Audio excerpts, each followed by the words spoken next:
కొంతమంది మానసిక స్థితి మంచిగా లేక ఎదుటివారిని బాధపెట్టే విధంగా సూటిపోటి మాటలు, కఠినమైన పదజాలాలు ఎక్కువ ఉపయోగిస్తూ ఇబ్బంది పెడుతూ ఉంటారు.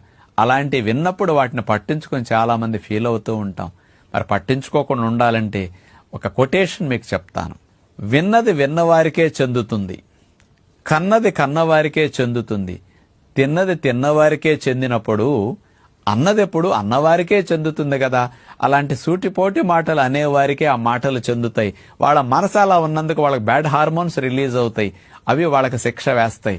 కాబట్టి అలా అన్నారు అని మనం ఫీల్ అవ్వకుండా, అన్నారని ఆ మాటలు ఈ చెవులతో విని ఆ చెవులతో వదిలేస్తే అన్నవెప్పుడు అన్నవారికే చెందుతాయి అనే సూక్తి మనం గుర్తుపెట్టుకుంటే ఎప్పుడు ఎదుటివారన్న మాటలకు మనం ఇండైరెక్ట్ గా బాధపడుతూ మనోవేదనకు గురవ్వకుండా తేలిగ్గా మనం బయటపడటానికి అవకాశం ఉంటుందని తెలుసుకుంటే బాగుంటుంది.